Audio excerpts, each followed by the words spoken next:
Hello, welcome back to my channel, everybody. I have more of a theoretical tutorial for you today, and I'm going to teach you how to create your own style as an artist. I hope that you have your tea ready. I don't, because I've already filmed this once today and didn't realize I was on mute. So make sure you get ready, make sure I'm not on mute, and hopefully you learn something out of my little cozy blog type video today. So as I said, I did record this already, and hopefully I remember all the points that I made from the last run through of this, but I'm going to start with Instagram. And I know we hate Instagram as artists lately because of algorithms and whatnot. It is still a really good place to have a portfolio, and it is still a place where a lot of artists do upload their stuff. A lot of those artists are going to be doing Draw This in Your Style challenges. So if you search the hashtag Draw This in Your Style or DTIYS, yeah, I think that's the one. If you search those hashtags, then it will come up with a whole array of artworks that you can then draw in your own style. So they would have already taken away that half of that work that is coming up with a concept idea as an artist or a subject idea as an artist. It also helps you get through art block if you are also in a little bit of a rut with your art at the moment. And you do already have half that work done for you. So if you participate in a Draw This in Your Style challenge, then basically all you're doing is adapting something that someone else has done in their own style with their permission. Make sure that when you upload it, use their hashtags. Everyone's post will have a different hashtag that you can use as part of their own challenge. And that also does help you meet other people from communities that are like-minded and like the same type of art as you. So make sure you search the hashtag as well, see what people are doing under that particular artist's DTIYS hashtag, and interact with their stuff, like their stuff, get to know what type of stuff they do, and find inspiration in that. Because the most beautiful part about being an artist as a human is that you can find inspiration from anywhere, and Instagram is a great tool for that and is a great place to meet other artists. So that brings me on to my next point, is following as many artists as you can that you like the style of. And this was definitely a lot easier back in the day, where Instagram showed you chronological orders of posts. When artists uploaded something new, you'd be able to see it. And when artists that you follow uploaded something, you would see it. Unfortunately, it's not really like that these days, but it does show you related posts to things that you have interacted with. So regardless, you're going to be getting inspiration from somewhere, even if it's not someone that you follow. I personally get a lot of suggested posts for particular styles of art that inspire me, and then I follow them from that particular post. The more you do this, the more that you are subconsciously going to start getting inspired by other artists' work and getting inspired by a whole array of different things. So it's not necessarily that you're going to copy exactly what someone else is doing, or you're going to copy the style of this particular person. In your brain, you're going to start to piece together the puzzles of things that you like. So for example, I like to put stars in the eyes of anything that has eyes, and that is my personal signature. But if that's something that you like and you would like to implement in your art, I know that your art is going to be completely different to my art because it's coming from you, and it's coming from all of the other inspirations that you have had on your outside world. So not just Instagram, but maybe posts that you see on Pinterest, things that you see in real life. You're going to start looking at things and thinking, how can I draw this? Or what colors would I use in shading in this? Or a lot of other things that you're going to start looking differently at things just because of how your mind will change as an artist. So gathering that library of inspirational artists and inspiration that you personally prefer, and you have this idea in your head of what you want your art to look like, follow a whole bunch of those people that do a style that you look up to and you think, yes, I would love if my art could look somewhat like this. But I will tell you, the idea that you have in your head right now watching this is going to be completely different in 1, 2, 3 years time, when you have practiced your art and you have expanded on the inspiration that you have. When I first started doing Draw This in Your Styles, I was doing digital art on Procreate, I was doing humans, and now I do predominantly animals or fantasy type of worlds or landscapes. And I do watercolor that is completely different to doing digital and humans. Your idea of what you want your art to be is going to evolve as you evolve as an artist. So my next point is reference photos. So following on from finding inspiration that you like in other art and artists, Having reference photos is a super important way to learn how to do something that you are not quite familiar with yet. And I know that there's people out there that say that it's better to do art without a reference, but honestly, who can just draw a dragon off the top of their head? You absolutely need a reference for that. This is something that took me a really, really long time to learn. So creating something out of nothing almost, but I have a whole bunch of reference photos that I will look up on Pinterest, and I will put them all onto a canvas in Procreate, and I will go from that. And I will create something completely new using elements of each reference photo that I like, whether it be the texture of one, whether it be the pose of something else, whether it be like one of the legs I want completely different if I'm drawing something like a cat, one of the tails I want different. I am going to take inspiration from every single reference photo that I have on my little canvas, and I will implement that into a new piece. If you're just typing in drawing or just typing in painting, those keywords are going to give you a much smaller pool of results that you can use as inspiration. Whereas if you use the word illustration, it's going to give you a wider variety of results. That's what I like to do. It tends to give me a little bit more stylized versions of things, which then I have more freedom to put my own spin on, because it's not exactly like a direct reference of a cat photo, for example. So what I like to do is I have my monitor where I stream from, and then underneath of that I will have my iPad with Procreate up, and I will just make a screen size canvas and just plop them all on there. That's how I do most of my artwork that you'll see me doing on Twitch. Again, this took me a really long time to get to, and using a direct reference is super helpful for the first for the first leg of your journey. And there's nothing wrong with that. So just make sure that if you are using direct references, you're not posting it anywhere, you're only using it for your own journal or your own sketchbook or something like that. Because unless you have permission, like to draw this in your styles, although that is adapting it into your own style, you're not exactly using their reference as a direct reference. You're not going to go trace it. And I would definitely advise against tracing if you are uploading to social media. So unless you want to do it to put it in your own sketchbook and build your skills in that way, then I wouldn't suggest it. I would also suggest things like the grid method instead of tracing if that is something that you really struggle with, and that will help you learn how to see the anatomy and see things in a different way if you needed to get things a little bit more accurate but you don't want to trace. But that's a whole other video. I think I have a video of that somewhere where I draw a dog using the grid method, so I will link that somewhere.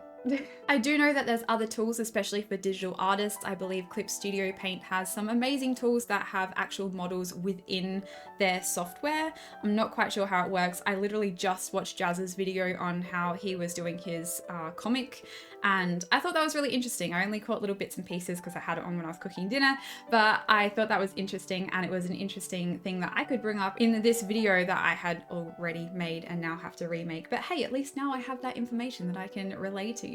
So the next one's going to be kind of annoying because it's going to be the most generic response when you ask any artist, how can I get better at art? But practice is definitely something that you need to implement if you are looking to enhance your style, create your own style, or even get out of a style rut. So practice is going to be the biggest thing, and setting a schedule for that practice is going to be really, really helpful for you in order to expand on your art already, or if you are just getting into art and you are looking to create your style. So what I would suggest is set an hour or so every couple of days. It doesn't have to be every day. I know a lot of artists will tell you you have to sit down every day and practice art. No, then it starts to become a chore. You have to do something that you enjoy, and you have to have something on that helps you with your art. So for example, a lot of people come to my stream on Twitch and they will use me as a body double, and they will do their art beside me and then show me in my Discord. I do have an artist's alley over in my Discord channel, which I will link below. So you can hop in and show me your amazing artwork in a very wholesome and cozy space. There is no critics in there unless explicitly asked for. So if you need a little bit of hype but you're not confident enough to post it on something bigger like Instagram, then places like artists' Discords from Twitch or from YouTube are really, really great places to do so. So if you do use something like a streamer, even if it's on Twitch or YouTube, then you will have more often than not, you will have a regular scheduled time to do your artwork. So for example, I stream 3 days a week at the same time on each of those days. So if people were using me as a body double to enhance their artwork, then they will know that that is their dedicated time. So at this particular time, when this particular streamer starts, then they know that that's going to be their dedicated time to practice their artwork. If you have something regular like that, if you start a routine, then it's going to be super helpful for you. And it's gonna not feel like so much of a chore. It's gonna be more like, okay, well, I can sit here and I can talk to this person, because my streams are pretty much like this. I will ramble on, except you can talk back to me while I'm doing so, and I will be able to have a conversation with you. If you're struggling with something in your art, then that is a really great place to be able to meet new artists and be able to get some work done and some practice done and advice if you need it. And of course, it doesn't have to be me. I might not be the same time zone as you, so if you needed someone else that has a different time zone, again, often they will have a schedule, so just check their schedules to see when they're streaming, and then you can set that time aside every single week if you wanted to hang out with them and hang out with the community and do some artwork too. So that brings me a little bit into my next point, which is a community. And I felt very isolated when I first started doing art and I was posting just on Instagram. I feel like I wasn't really accepted in a lot of places. I did have some friends on my Instagram that I'd made through posts and all that kind of thing. Again, going back to the Draw This in Your Style, if you start following the hashtags of the particular artist's Draw This in Your Style challenge, then you will find other artists participating in that as well, and you can interact with their content and hopefully they'll interact back with yours. It is a great way to meet people, but again, Twitch has been a really good place for me to find my community. That is why I stopped doing YouTube for a while, sorry YouTube, because I found my place over on Twitch and I found a really good community of artists that kept me really motivated, kept me on schedule, and my art has gone from something that I was proud of to something I'm even way more proud of. I feel like I could almost do anything at this point. So finding that community that will hype you up, that does give you a space to post your artwork to, and if you did want feedback, then you are more than welcome to ask for it, then Twitch is a really good place to do so, because there's so many artists that are streaming at any time of the day. Whether it be traditional artists or digital artists, there is definitely something for everyone. I don't mean to be an advocate for Twitch here. I do love YouTube. You can use YouTube videos if you'd like, but I just really enjoy the community aspect. So I figured in the community section of this vlog thing, I would talk a little bit about my community over on Twitch. Lastly, I would like to talk about goals. And goals is an interesting one for me because I find that I set goals, but I don't always meet them. And I'll explain a little bit about what I mean about that and how not to get caught up in that. And what I like to do is I will have at the beginning of the year, or even if you wanted to do it every half a year or every month, that is perfectly fine. But you can put down things that you would like to achieve by the next year. For example, on one of mine, I wanted to get better at drawing dragons. I absolutely didn't practice dragons that year, but that was one of my goals that I wanted to do and to get better at. And now I think it's been 3 or 4 years since I wrote that, and I'm only now starting to practice dragons a little bit more. But it's just things like that, that maybe you have a goal or something in mind that you would like to practice. My current goal is that I would like to try 4-edge painting on books, and I would also like to try bookbinding because I'm very deep into bookbinding TikTok right now, and my dad was a bookbinder, so I feel like it would be a really cute kind of tie-in to his history if his daughter started learning how to do bookbinding. So that's something that I'm really interested in trying, at least at some point. I am always a little bit late to my own trends, but that's fine. No matter how long it takes you, if you have that goal in mind, then eventually you might get there. Doesn't matter if it takes a month, a year, or in my case, 3 years, 4 years, I think, for the dragon one. But you know, it might happen, it might not, but writing little things like that will also help you not fall into the art block category. So I know a lot of people talk about art block, and honestly, I've had so many ideas in the past of things that I want to try that I've never experienced this mysterious art block. And I know I might be an anomaly here, but the art block thing is not real for me. It's never been an issue because I'm always bursting with ideas. So whenever you do have an idea, make sure you write it down, put it in your goals book, put it in a to-do list, anything that helps you not ever fall into that art block trap. And again, going back to the original point, if you do fall into art block, you can go right back to the start and do draw this in your styles.